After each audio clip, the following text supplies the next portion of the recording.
Hello everyone, it is Peter Sam, the Narrow Gauge Engine here, and on the day this goes out, it's my birthday, so happy birthday to me. I'm 103, that is a true fact, because I was built in 1920. Sorry if I'm not in the live chat, lads. It's season 19 this time round, and a lot of people perceive this one as one of the weaker Brenner seasons, as there are a lot of less good episodes making up this one. But what do I think about these episodes? Well, we'll find out now as I delve into the worst episode. Number 26, Henry Spots Trouble. Well, who could have seen this coming? Literally everyone. Henry is so dumb and babyfied in this episode that I don't even need to look on the wiki to say that Davey Moore wrote this one. By the way, can I just say that Davey Moore is like really bad compared to every other writer in this era? As harsh as that is, I'm baffled as to why they kept him on, to be honest. I guarantee you if I go back and look at all of his episodes we've talked about so far, most of them will be in the bottom half of the list and definitely none of them will be in the top 10. Anyway, this episode's concept is horrible, with Henry thinking trains can get chickenpox, and Henry being the lead character takes this already shit plot and makes it 10 times as worse. What else needs to be said?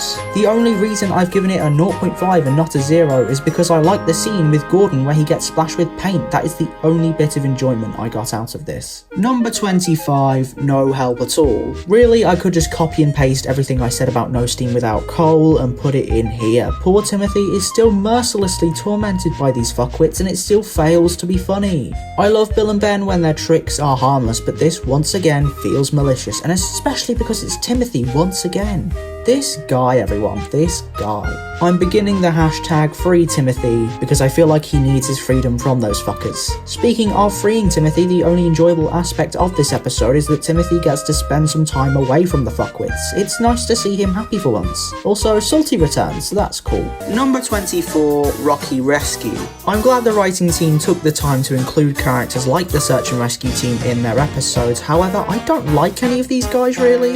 Rocky is fine, that's about the only positive thing I have to say about them. So when the episode goes out of its way to make them all super unlikable and self-centered, it makes them worse. Even if they learn to work as a team, something they should definitely know by now, it doesn't feel like any of them actually grow as characters. The one character that I did like more at the end of the episode when compared to the start was Captain, and he wasn't even in it for most of the time, it was just because of those funny scenes. And of course there's some Three Strikes formula and random Thomas appearances sprinkled in for good measure. All in all, I like the concept of what would happen if Rocky had an accident, but come on everyone, Harvey's right there. I reckon with someone else's help he could manage to rescue him. That would have been a much more interesting episode in my opinion, the two Crane characters that use rails coming together. Oh well. Number 23, The Other Side of the Mountain. With such a simple story with such low stakes, this was obviously going towards the bottom. Thomas thinks that Bertie is making up this story of the other side of the mountain having jungly trees, a waterfall, and a rainbow that's always there, only for Thomas to discover that these things were on a poster over there. The only thing that saves this episode is Bertie, because his trick is quite amusing. The crash is unrealistic, which would be a good thing if it was at all memorable, but it isn't and only serves so that Thomas can discover the truth behind Bertie's trick.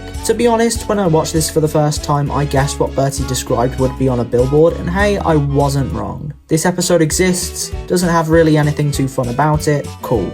Number 22, Thomas the Babysitter. Never mind the Ice Age baby, the baby in this episode is nightmare fuel. Besides that, this episode is sweet, I guess. Thomas decides to give up his time to help a mother and his baby. It's nice, but that baby crying for so long in the episode just drives me insane.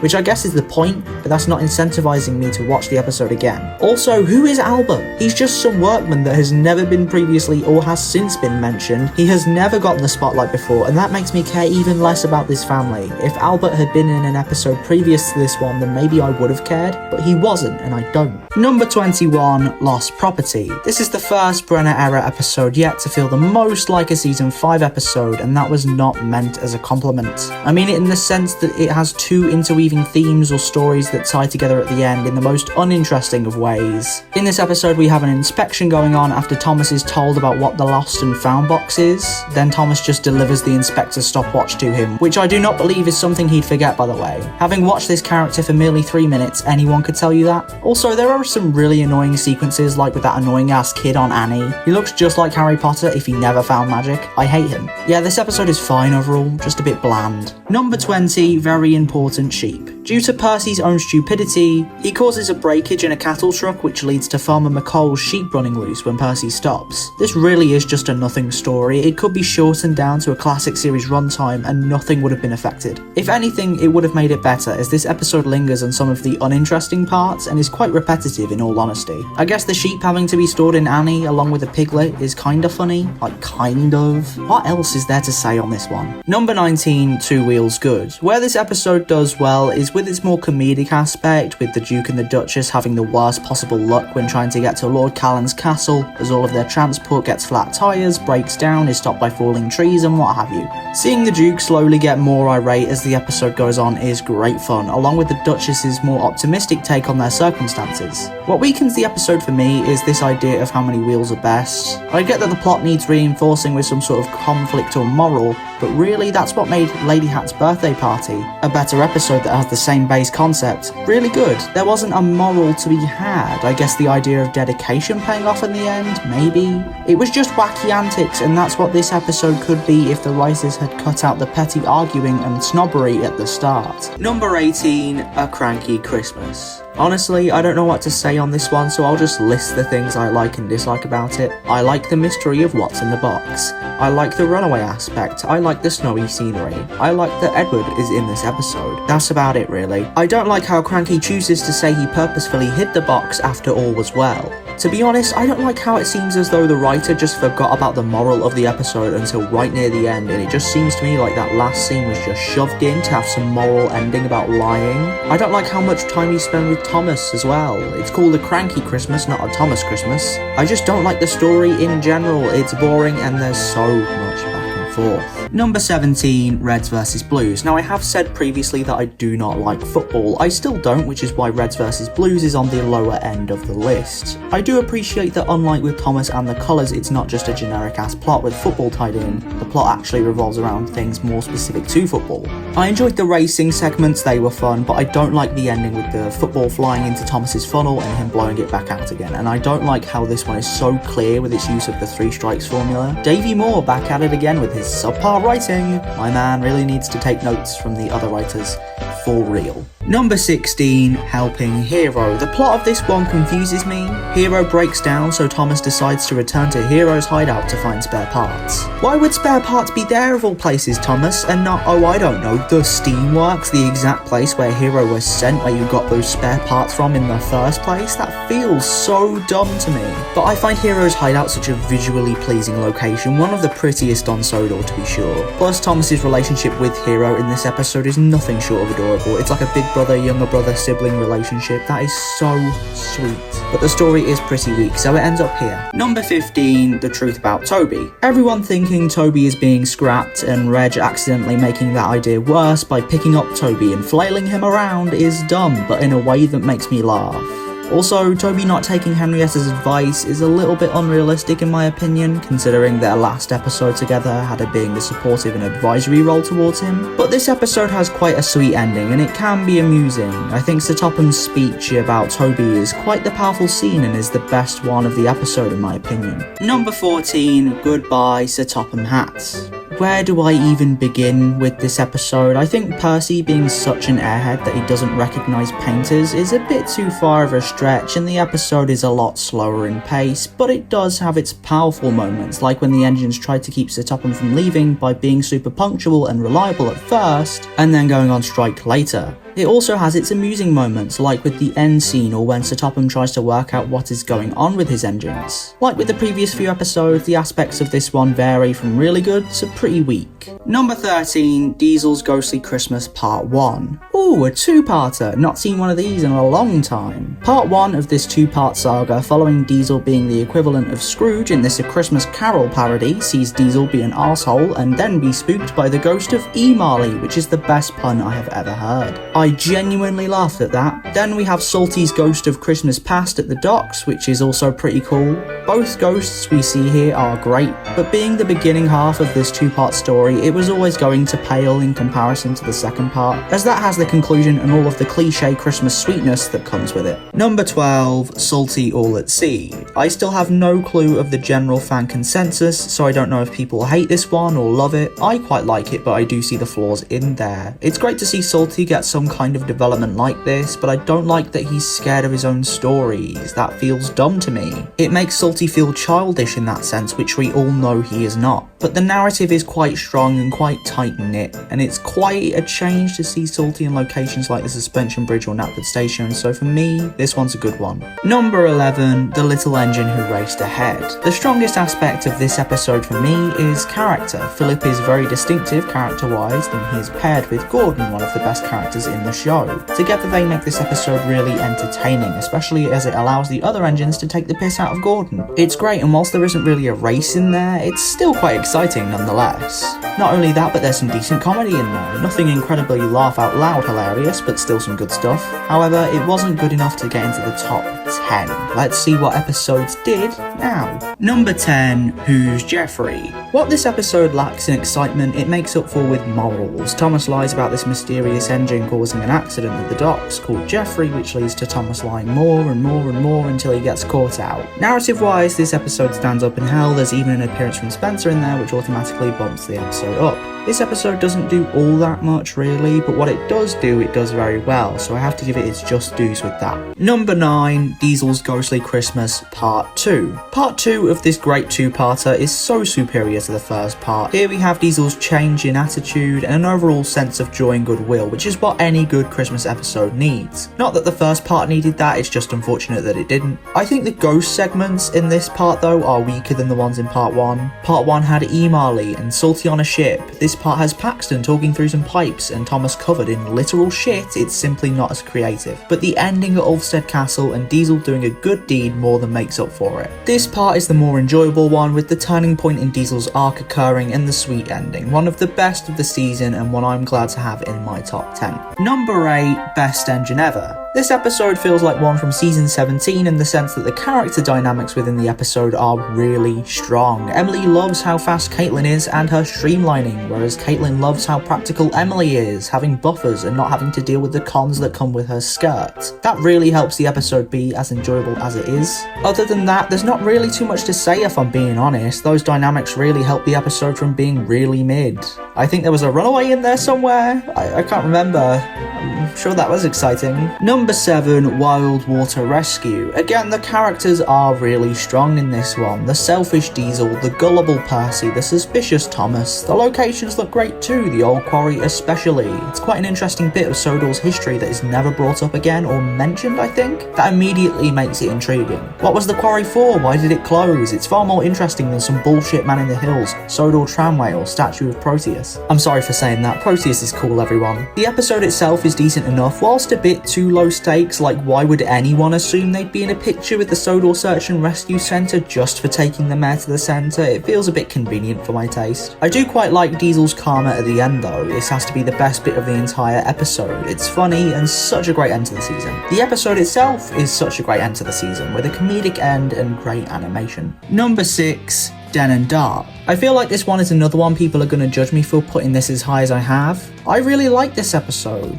Why? Because it works well in what it's trying to do. This episode has Den and Dart separated as Den goes to do Mavis's work in the quarry while she is being repaired. Seeing Den come out of his shell and being able to control the troublesome trucks is one of the most powerful moments in this whole era. Den and Dart, the characters, were always boring. They had this gimmick of Dart having to help Den with his words, and at the end of Den and Dart the episode, it's so clear how far Den has come with their dialogue. Den clearly isn't an entirely changed character, but he's more confident since his time with the trucks, and more stoic, I think. Whilst this episode isn't the greatest for Dart's character, despite his name being slapped onto the episode's title, he still does learn to cope without his friend, and that's great too.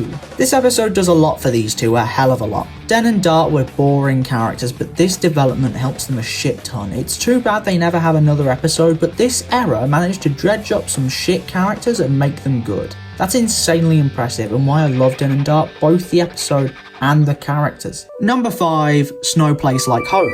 What isn't to love about this episode? The snowy weather is great, and unlike in the previous episodes, is portrayed as more dangerous and powerful than magical and beautiful, like in Diesel's Ghostly Christmas or Last Train for Christmas. As well as this, there's the obvious standout feature of Kevin and Victor's relationship. There's this father-son dynamic that's not been seen before, and it really does add so much to the episode. Victor is so determined and is so protective over Kevin, and it is so sweet, and what happens to both of them throughout the episode is rather interesting. The only minor flaw that I think I have is that Thomas and Emily's role should have been swapped around this episode, as Thomas is everywhere this season, and feels more out of place this time round. So maybe Emily would work better. It'd be a lot more interesting to have her in Thomas's position regardless. I'd be genuinely surprised if I saw people dislike this one, because again, like with Den and Dart, it gives great development for two rather undeveloped characters, except this time it's with characters that the fandom seems to care about more. So I'd be really surprised if anyone disliked it. But what's next? Number 4, Philip to the rescue. What's better than Gordon in an episode with Philip? James in an episode with Philip. James is his usual snooty self, which is great. I'm not sure if he'd really be so pompous as to try and pull all of his goods at once just to prove Philip wrong. I feel like there's more up there with him than that'd tell him it'd be a dumb thing to do. However, it creates great entertainment later with a memorable, unique runaway and crash, as well as a really amusing moment where Philip catches James as he falls onto the tracks below. This leads to Philip being able to boast about this in the sheds that night. It's the same ending as the previous Philip episode, really. Whilst I do like both of these episodes, the base concepts of both could have been different. Both can be summed up as events with a snooty engine and a hyperactive Philip lead Philip to boast at the sheds that night. Maybe have an episode where Philip is frightened by something and none of the other engines believe him because he's Philip. Oh wait, I just described Marion and the dinosaurs, didn't I? Regardless, out of the two Philip episodes this season, Philip to the rescue is in my opinion the superior one. Number 3, The Beast of Sodor. We all know I love a good stupid ass motherfucking episode, and The Beast of Sodor is a beautiful example of those kind of episodes. So Topham getting the worst hand possible as he tries to get to... Wait, where is he going? No idea. Anyway, he becomes freezing and runs into a ball or some shit, and scares Spencer as a result. During that ball scene, there's this great dolly zoom shot that I love. I absolutely love it anytime it's used, but the fact it's used in this episode, one of the most memey episodes known to mankind, makes it all the more amazing. So Topham also has this great moment with Dowager Hat and manages to scare Spencer. Oh yeah, there's some plot where Spencer tries scaring Henry. It's fine, but I'm here for this stupid ass shit. As we all know though, anything with Spencer in it is a plus, so that just makes this episode better anyway. To be honest, I could go on about every little thing I find amazing about this episode, but I'm sure some people out there absolutely detest this one, which is fair enough. It's not for everyone, I get it. So I'll move on to our second place pick.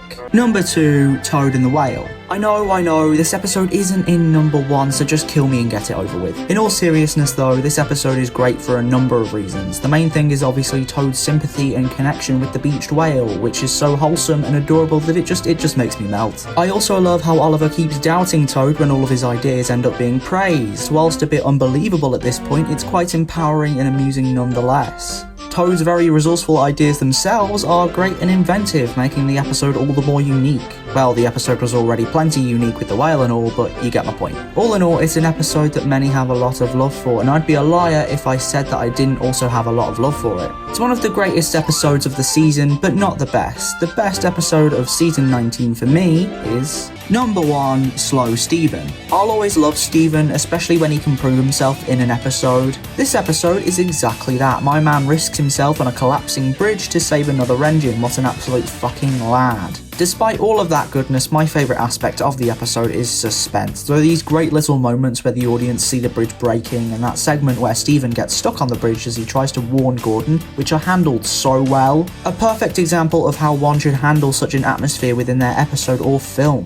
Another moment which I find great is the moment where Steven goes over the bridge despite Thomas wanting to. Thomas inserts himself in pretty much every story this season to the point where I'm sick of him, so to have him be shoved aside in the most blatant way possible is quite satisfying to me. It's as if the writers realise that Thomas doesn't have to do everything. And of course, what would this episode be without the ending where Gordon has to go slow, which means Steven gets to take the piss? I really do love Steven's character, and because this episode brings out every side of him that I do love, in my opinion that makes it the best of the season. So I'd have to say season 19 is quite good really. A lot of people tend to forget about this season or put it on the lower end of the spectrum when talking about the Brenner era, but honestly I'm gonna have to disagree with that. Season 19 was amazing, just as season 18 was, but we have yet to talk about the season that I know everyone is excited for, season 20. Many consider it to be the best Brenner season, but what do I think? Well, you'll have to find out next month when I discuss it. I'll see you all on the 15th of April for that. Thank you all for my birthday wishes, and I'll see you another time. Bye bye.